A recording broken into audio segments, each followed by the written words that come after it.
Hello everyone, Mr. Lipchick here, and our topic for this segment of instruction is poverty.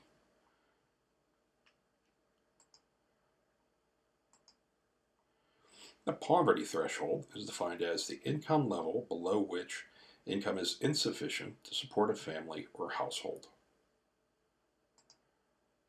This varies with the size of the family. The poverty rate is defined as the percentage of people who live in households with incomes below the official poverty line. A number of factors affect the poverty rate. Race and ethnic origin. The poverty rate among African Americans and Hispanics is twice that of whites, due primarily to discrimination and lack of education. And the type of families. Families with single mothers have a poverty rate almost 6 times higher than that of two-parent families. There's less income because there is only one parent earning income. And frequently the mother has to stay home instead of going to work in order to care for her children. Age. More children live in poverty than any other age group, followed by young adults. Residents. People who live in inner cities have twice the poverty rate as those living outside the inner city. Rural areas also have a high poverty rate.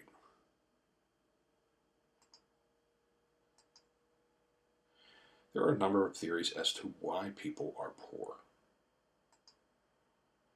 Primarily, experts point to a lack of education. High school dropouts are the lowest paid workers, with incomes just above the poverty line. Location. Inner city residents have difficulty traveling to the suburbs, where higher paying jobs are located. Racial and gender discrimination.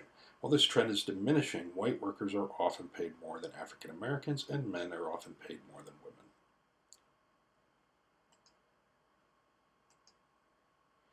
Economic shifts. Movements to a service sector and high-tech economy and away from manufacturing has left many workers without the skills to earn a good income.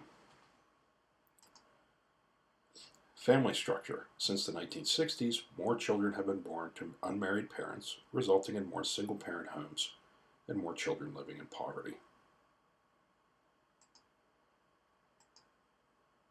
Income distribution.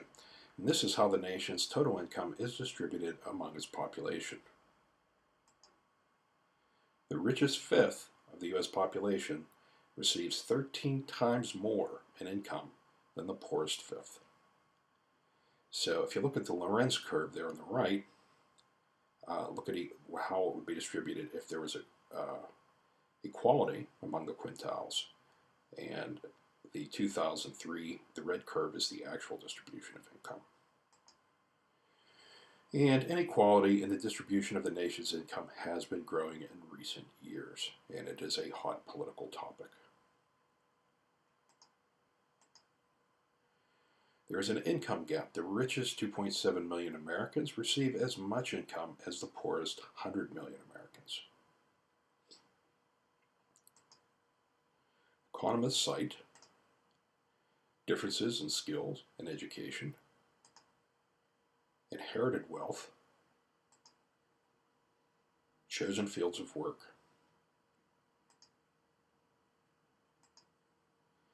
there have been many anti-poverty efforts over the years. There are enterprise zones which have been established, and these are tax-free areas where businesses can operate free of state, local, and federal tax. The purpose is to generate jobs and business opportunity.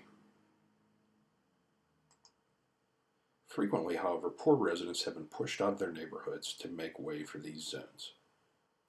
And to the right, you see a community group fighting against urban redevelopment. Job training programs are another anti-poverty effort.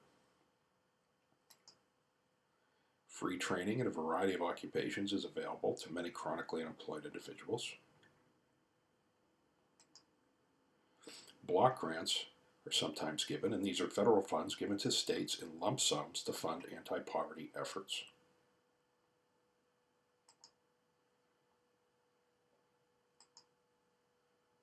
Welfare reform. In the 1980s, the welfare system came under criticism because a very small percentage of its beneficiaries were second or third generation recipients. Pressure grew on politicians in both parties to institute welfare reforms. Welfare reform overlooked the fact that 3 out of every 4 welfare recipients is a child.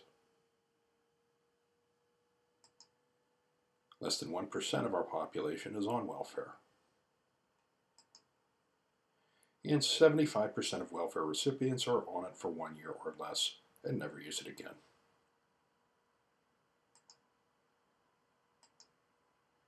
Congress responded to pressure to reform welfare with the Personal Responsibility and Work Opportunity Reconciliation Act of 1996. And this eliminated aid to families with dependent children and replaced it with Temporary Assistance for Needy Families, or TANF.